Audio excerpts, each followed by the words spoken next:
Well, celebrations have erupted in Khan Younis in Gaza.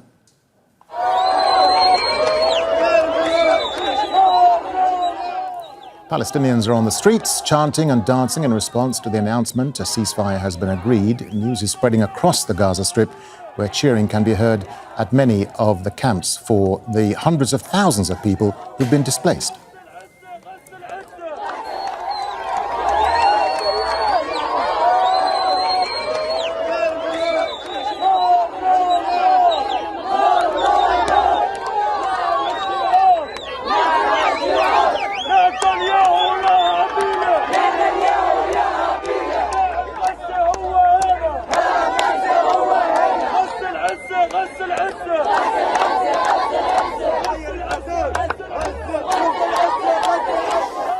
Let's bring in Noura Erakat. She's a human rights attorney and associate professor at Rutgers University, and she joins us from Philadelphia in the US. Noura, good to have you with us. So Trump says, this is a great day for the Muslim and Arab world. How cautious should we be that this is only the first phase of a very complicated deal that could quickly fall apart?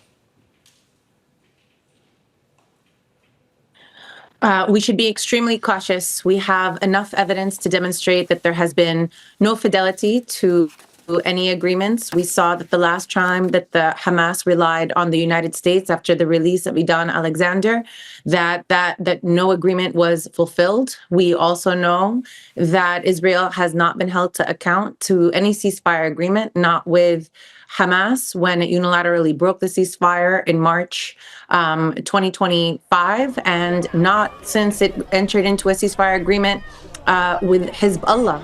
Since then, it's violated Lebanese airspace 2,000 times. So we're in a position right now where we're evaluating. Everybody is welcoming this because we want children and all Palestinians to eat and to sleep, to rest for a night without, being bombarded in makeshift tents, continuing to burn alive and not having access to basic medical needs. That is the priority first and foremost. But what is really disturbing about this moment that is welcome because of that cessation of bombardment is that this should have been a multilateral agreement.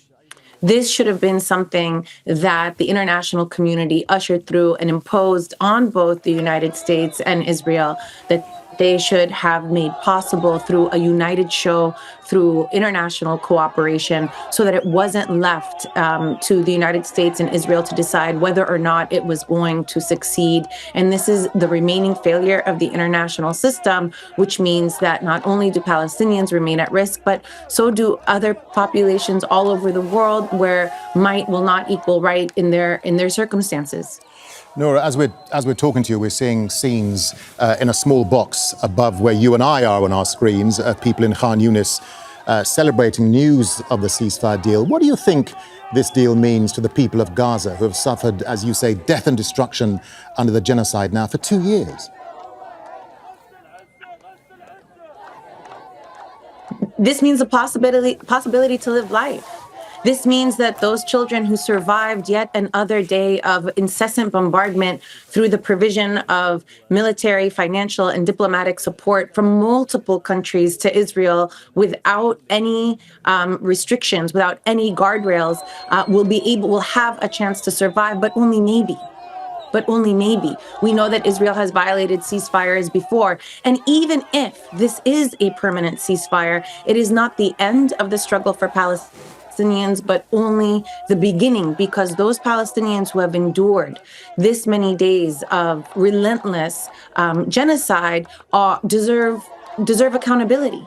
They deserve justice. They deserve reparations. They deserve tribunals to hear their testimony. They deserve to see those who colluded against them to be held to account. And that includes media corporations, that includes the CEOs of weapons manufacturers, that includes heads of state, and that certainly includes Israeli individuals, those who incited genocide, those who participated in genocide, those who orchestrated genocide. And the greatest risk at this point is that the ceasefire will be used as a way to basically threaten everyone into inaction. That is the greatest risk. And we've seen it before. We've seen when the Oslo Accords were signed in 1993, how under the veneer of peace, Israel was able for the next 3 decades to expand its settler colonial enterprise and then to beat down those who resisted them by explaining that international law was counterproductive to peace, that protest was counterproductive to peace, that actually calling Israel out was counterproductive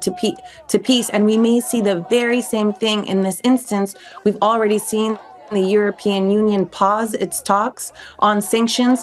And we may see very well that there continues to be pressure to not pursue the ICJ case, to not pursue the cases and the arrest warrants that have been already issued by the ICC, all under the veneer of peace, and yet with only the promise of permanent subjugation of Palestinians. And so I implore those who have been active in demanding accountability to not stop.